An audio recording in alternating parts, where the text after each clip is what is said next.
कृष्णा जय श्री हरि ओम नमः शिवाय। प्रिय भक्तजनों, आज बृहस्पतिवार के दिन आप बृहस्पति देव की बड़ी ही दुर्लभ कथा सुनेंगे। इस कथा को सुनने से भक्तों की सभी मनोकामनाएं भगवान बृहस्पति देव की कृपा से पूर्ण हो जाती है। तो आइए बड़े ही श्रद्धा और प्रसन्नचित मन से इस कथा को सुनते हैं। भारतवर्ष में एक प्रतापी और दानी राजा राज्य करता था। वह नित्य गरीबों और ब्राह्मणों की सहायता करता था। यह बात उसकी रानी को अच्छी नहीं लगती थी।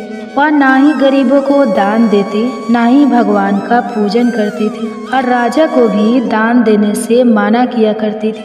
एक दिन राजा शिकार खेलने वन को गए हुए थे तो रानी महल में अकेली थी। उसी समय एक दिन राजा शिकार खेलने वन को गए हुए थे तो रानी महल में अकेली थी। उसी समय बृहस्पति देव साधु वेश राजा के महल में भिक्षा लेने के लिए गए और भिक्षा मांगी तो रानी ने भिक्षा देने से इनकार कर दिया और कहा, हे साधु महाराज, मैं तो दान पुण्य से तंग आ गई हूँ। मेरा पति सारा धन लुटाते रहते हैं। मेरी इच्छा है कि हमारा धन नष्ट हो जाए, फिर ना रहेगा बांस ना बाजेगी बंसुरी। साधु ने कहा, देवी तुम तो बड़ी विचित्र हो। धन और संतान तो सभी चाहते हैं, पुत्र और लक्ष्मी तो पापी के घर भी होने चाहिए। यदि तुम्हारे पास अधिक धन है तो भूखों को भोजन दो, प्यासों के लिए प्याऊ बनवाओ, मुसाफिरों के लिए धर्मशालाएं खुलवाओ। जो निर्धन अपनी कुंवारी कन्याओं का विवाह नहीं कर सकते उनका विवाह करा दो। ऐसे और कई काम है जिनके करने से तुम्हारा यश लोक और परलोक में फैलेगा। परंतु रानी पर उपदेश का कोई प्रभाव नहीं पड़ा। वो बोली, महाराज आप मुझे कुछ ना समझाए। मैं ऐसा धन नहीं चाहती जो हर जगह बांटती फिरूं। साधु ने उत्तर दिया, यदि तुम्हारी ऐसी इच्छा है तो तथास्तु। तुम ऐसा करना कि बृहस्पतिवार को घर लीपकर पीली मिट्टी से अपना सिर धोकर स्नान करना, भट्टी चढ़ाकर कपड़े धोना। ऐसा करने से आपका सारा धन नष्ट हो जाएगा। इतना कहकर वह साधु महाराज वहाँ से आलोक हो गए और साधु के अनुसार कई बातों को पूरा करते हुए रानी को केवल 3 बृहस्पतिवार ही बीते थे कि उसकी समस्त धन संपत्ति नष्ट हो गई। भोजन के लिए राजा का परिवार तरसने लगा। तब एक दिन राजा ने रानी से बोला कि हे रानी, तुम यहीं रहो, मैं दूसरे देश को जाता हूँ, क्योंकि यहाँ पर सभी लोग मुझे जानते हैं, इसलिए मैं कोई छोटा कार्य नहीं कर सकता। ऐसा कहकर राजा परदेश चला गया। वहाँ वह जंगल से लकड़ी काट कर लाता और शहर में बेचता था। इस तरह वह अपना जीवन व्यतीत करने लगा। इधर राजा के परदेश जाते ही रानी और दासी दुखी रहने लगी। एक बार जब रानी और दासी को 7 दिन तक बिना भोजन के रहना पड़ा तो रानी ने अपनी दासी से कहा, हे दासी, पासी के नगर में मेरी बहन रहती है, वह बड़ी धनवान है, तो उसके पास जा और कुछ लेकर आ, ताकि थोड़ा बहुत गुजार बसर हो सके। रानी दासी की बहन के पास गई। उस दिन गुरुवार था और रानी की बहन उस समय बृहस्पति व्रत की कथा सुन रही थी। दासी ने रानी की बहन को अपनी रानी का संदेश दिया, लेकिन रानी की बड़ी बहन ने कोई उत्तर नहीं दिया। जब दासी को रानी की बहन से कोई उत्तर नहीं मिला तो वह बहुत दुखी हुई और उसे क्रोध भी आया। दासी ने वापस आकर रानी को सारी बात बता दी। सुनकर रानी ने अपने भाग्य को कोसा। उधर रानी की बहन ने सोचा कि मेरी बहन की दासी आई थी, परंतु मैं उससे नहीं बोली, इससे वह बहुत दुखी हुई होगी।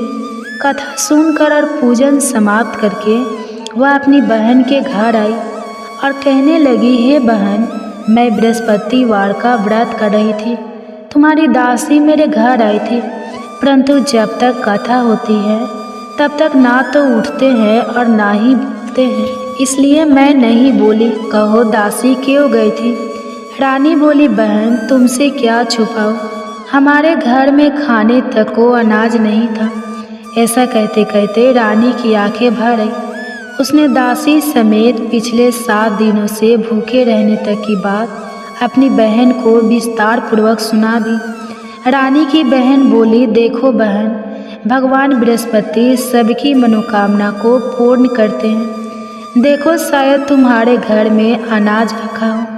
पहले तो रानी को विश्वास नहीं हुआ, पर बहन के आग्रह करने पर उसने अपनी दासी को अंदर भेजा तो उसे सचमुच अनाज से भरा एक घड़ा मिल गया। यह देखकर दासी को बड़ी हैरानी हुई। दासी रानी से कहने लगी, हे रानी, जब हमको भोजन नहीं मिलता तो हम व्रत ही तो करते हैं, इसलिए क्यों ना इनसे व्रत और कथा की विधि पूछ ली जाए ताकि हम भी व्रत कर सके। तब रानी ने अपनी बहन से बृहस्पति व्रत के बारे में पूछा। उसकी बहन ने बताया, बृहस्पतिवार के व्रत में चने की दाल और मुनक्का से विष्णु भगवान का केले की जड़ में पूजन करें तथा दीपक जलाए, व्रत कथा सुने और पीला भोजन ही करें। इससे बृहस्पति देव प्रसन्न होते हैं। और व्रत और पूजन विधि बताकर रानी की बहन अपने घर को लौट गई। 7 दिन के बाद जब गुरुवार आया तो रानी और दासी ने व्रत रखा। घुड़साल में जाकर चना और गुड़ लेकर आए, फिर उससे केले की जड़ तथा विष्णु भगवान का पूजन किया। अब पीला भोजन कहाँ से आए, इस बात को लेकर दोनों बहुत दुखी थी, क्योंकि उन्होंने व्रत रखा था, इसलिए बृहस्पति देव उनसे प्रसन्न थे। इसलिए वे एक साधारण व्यक्ति का रूप धारण करके 2 थालों में सुंदर पीला भोजन दासी को दे गए। भोजन पाकर दासी बहुत प्रसन्न हुई और फिर रानी के साथ मिलकर भोजन ग्रहण किया। उसके बाद वे सभी गुरुवार को व्रत और पूजन करने लगे। बृहस्पति भगवान की कृपा से उनके पास फिर से धन संपत्ति आ गई, परंतु रानी फिर से पहले की तरह आलस्य करने लगी। तब दासी बोली, देखो रानी, तुम पहले भी इस प्रकार आलस्य करती थी।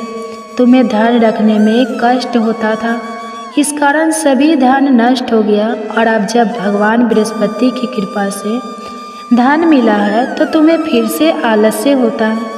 रानी को समझाते हुए दासी कहती है कि बड़ी मुसीबतों के बाद हमने यह धन पाया है, इसलिए हमें दान पुण्य करना चाहिए, भूखे मनुष्य को भोजन कराना चाहिए और धन को शुभ कार्यों में खर्च करना चाहिए, जिससे तुम्हारे कुल का यश बढ़ेगा, स्वर्ग की प्राप्ति होगी और प्रीत प्रसन्न होंगे।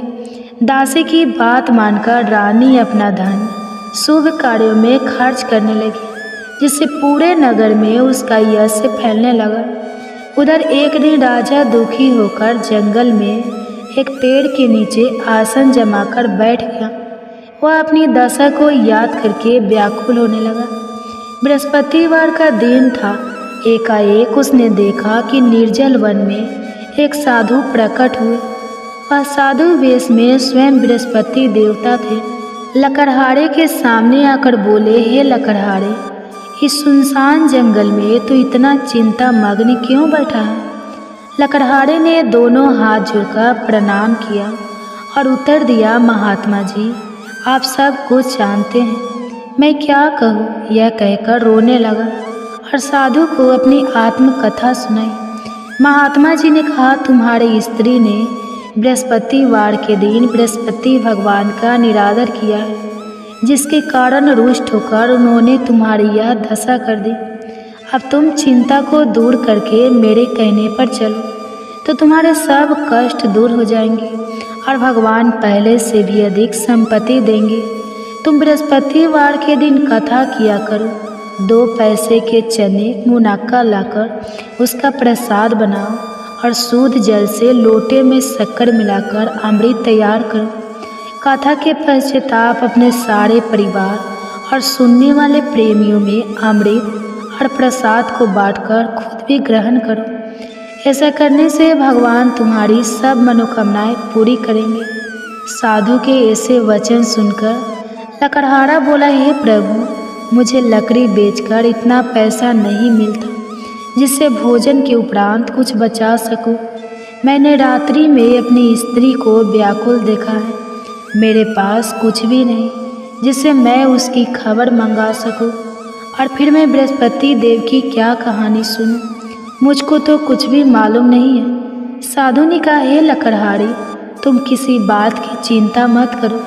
बृहस्पतिवार के दिन तुम रोजाना की तरह लकड़ियाँ लेकर शहर को जाओ। तुमको रोज से दुगुना धन प्राप्त, जिससे तुम भली भांति भोजन कर लोगे और बृहस्पति देव की पूजा का सामान भी आ जाएगा। बृहस्पति देव की कथा इस प्रकार है, सुनो। प्राचीन काल में एक ब्राह्मण रहता था। वह बहुत निर्धन था, उसकी कोई संतान नहीं थी। उसकी स्त्री बहुत मलिनता के साथ रहती थी। वह स्नान नहीं करते, किसी देवता का पूजा नहीं करते। इससे ब्राह्मण देवता बड़े दुखी थे। बेचारे बहुत कुछ कहते थे, किंतु उसका कुछ परिणाम नहीं निकला। भगवान की कृपा से ब्राह्मण की स्त्री के कन्या रूपी रत्न पैदा हुआ। कन्या बड़ी होने पर प्रातः स्नान करके विष्णु भगवान का जाप और बृहस्पतिवार का व्रत करने लगी। अपने पूजन पाठ को समाप्त करके विद्यालय जाती तो अपनी मुट्ठी में जौ भर के ले जाती और पाठशाला के मार्ग में डालती जाती। जब ये 100 स्वर्ण के हो जाते तो लौटते समय उनको बीन कर घर ले आती। एक दिन वह बालिका सूप में उस सोने की जौ को फटक कर साफ कर रही थी कि उसके पिता ने देख लिया और कहा, हे बेटी, सोने की जौ के लिए सोने का सूप होना चाहिए। दूसरे दिन बृहस्पतिवार था।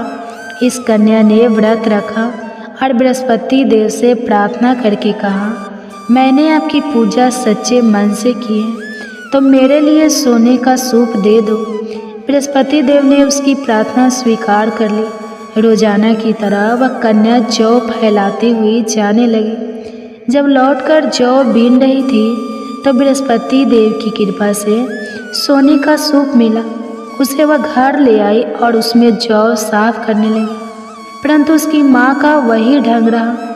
एक दिन की बात है कि वह कन्या सोने के सूप में जौ साफ कर रही थी।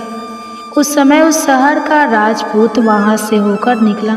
इस कन्या के रूप और कार्य को देखकर मोहित हो गया और अपने घर आकर भोजन और जल त्याग कर उदास होकर लेट गया। राजा को इस बात का पता लगा तो अपने प्रधानमंत्री के साथ उसके पास गए और बोले, हे बेटा, तुम्हें किस बात का कष्ट है? किसी ने तुम्हारा अपमान किया है अथवा और कोई कारण हो सके तो कहो, मैं वही कार्य करूँगा जिससे तुम्हें प्रसन्नता हो। अपने पिता की राजकुमार ने बातें सुनी तो वह बोला, मुझे आपकी कृपा से किसी बात का दुख नहीं है। किसी ने मेरा अपमान नहीं किया है, परंतु मैं उस लड़की से विवाह करना चाहता हूँ जो सोने के सूप में जौ साफ कर रही थी। यह सुनकर राजा आश्चर्य में पड़ गया और बोला, हे बेटा, इस तरह की कन्या का पता तुम ही लगाओ, मैं उसके साथ तेरा विवाह अवश्य ही करवा दूंगा। राजकुमारी ने उस लड़की के घर का पता बताया। तब मंत्री उस लड़की के घर गए और ब्राह्मण देवता को सभी हाल बताया। ब्राह्मण देवता राजकुमार के साथ अपनी कन्या के विवाह करने के लिए तैयार हो गए तथा विधि विधान के अनुसार ब्राह्मण की कन्या का विवाह राजकुमार के साथ हो गया। कन्या के घर से जाते ही पहले की भांति उस ब्राह्मण देवता के घर में गरीबी का निवास हो गया। अब भोजन के लिए भी अन्न बड़ी मुश्किल से मिलता था। एक दिन दुखी होकर ब्राह्मण देवता अपनी पुत्री के पास गए। बेटी ने पिता की दुखी अवस्था को देखा और अपनी माँ का हाल पूछा। तब ब्राह्मण ने भी सभी हाल कहा। कन्या ने बहुत सा धन देकर अपने पिता को विदा कर दिया। इस तरह ब्राह्मण का कुछ समय सुखपूर्वक व्यतीत हुआ। कुछ दिन के बाद फिर वही हाल हो गया। ब्राह्मण फिर अपनी कन्या के यहाँ गया और सारा हाल कहा तो लड़की बोली, हे पिताजी, आप माताजी को यहाँ ले आओ, मैं उन्हें विधि बता दूंगी जिससे उनकी गरीबी दूर हो जाए। वह ब्राह्मण देवता अपनी स्त्री को साथ लेकर पहुँचे तो अपनी माँ को समझाने लगे कि हे माँ, तुम प्रातःकाल प्रथम स्नान आदि करके विष्णु भगवान का पूजन करो तो सब दरिद्रता दूर हो जाएगी। परंतु उसकी माँ ने एक भी बात नहीं मानी और प्रातःकाल उठकर अपनी पुत्री के बच्चों की जूठन को खा लिया। इससे उसकी पुत्री को भी बहुत गुस्सा आया। उसने एक रात को एक कोठरी में से सारा सामान निकाल दिया और अपनी माँ को उसमें बंद कर दिया। प्रातः उसमें से उसे निकाला तो स्नान आदि करा के पूजा पाठ करवाया तो उसकी माँ की बुद्धि ठीक हो गई। इसके बाद वह नियम से पूजा पाठ करती और प्रत्येक बृहस्पतिवार को व्रत रखने लगी।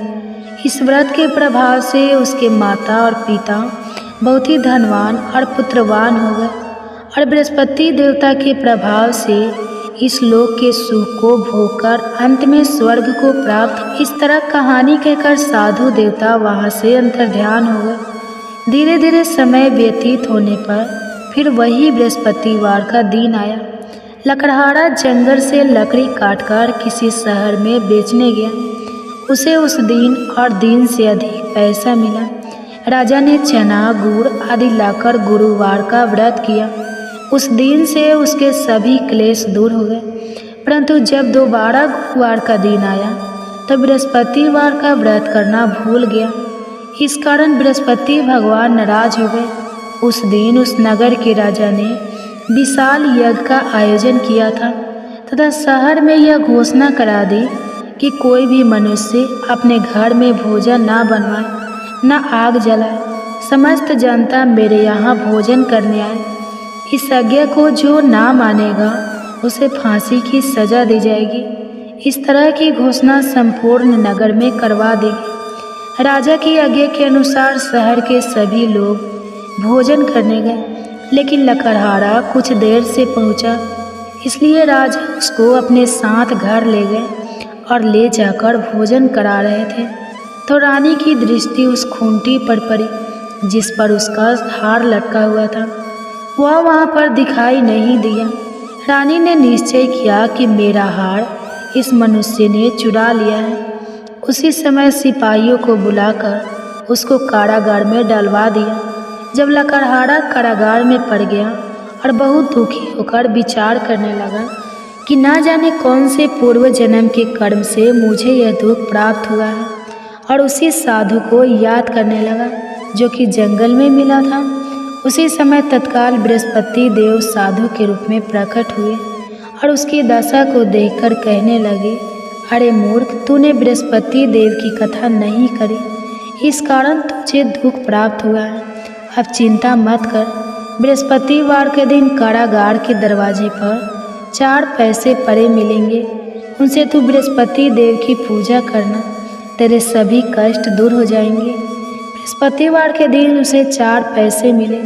लकड़हारे ने कथा कही। उसी रात्रि को बृहस्पति देव ने उस नगर के राजा को स्वप्न में कहा, हे राजा, तुमने जिस आदमी को कारागार में बंद कर दिया है वह निर्दोष है, वह राजा है, उसे छोड़ देना।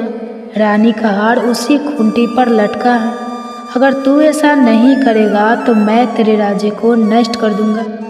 इस तरह रात्रि के स्वप्न को देखकर राजा प्रातः काल उठा और खूंटी पर हार देकर लकड़हारे को बुलाकर क्षमा मांगी और लकड़हारे को योग्य सुंदर वस्त्र आभूषण देकर विदा कर दिया। बृहस्पति देव की आज्ञा के अनुसार लकड़हारा अपने नगर को चल दिया। राजा जब अपने नगर के निकट पहुंचा तो उसे बड़ा आश्चर्य हुआ। नगर में पहले से अधिक बाग, तालाब, कुएं तथा बहुत सी धर्मशाला, मंदिर आदि बनाई गई। राजा ने पूछा, यह किसका बाग और धर्मशाला है? तब नगर के सब लोग कहने लगे, यह सब रानी और बंदी के हैं। तो राजा को आश्चर्य हुआ और गुस्सा भी आया। जब रानी ने यह खबर सुनी कि राजा आ रहे हैं तो उन्होंने दासी से कहा, हे दासी, देख राजा हमको कितनी बुरी हालत में छोड़ गए थे। हमारी ऐसी हालत देखकर वो लौट ना जाए, इसलिए तू दरवाजे पर खड़ी हो जा।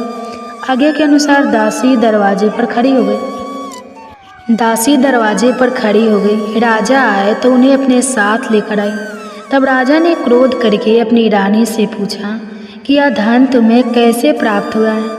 तब उन्होंने कहा, हमें यह सब धन बृहस्पति देव के इस व्रत के प्रभाव से प्राप्त हुआ है। राजा ने निश्चय किया कि 7 रोज बाद तो सभी बृहस्पति देव का पूजन करते हैं, परंतु मैं प्रतिदिन 3 बार कहानी और रोज व्रत किया करूँगा। अब हर समय राजा के दुपट्टे में चने की दाल बंधी रहती और दिन में 3 बार कहानी कहते। एक रोज राजा ने विचार किया कि चलो अपनी बहन के यहाँ हो आवे।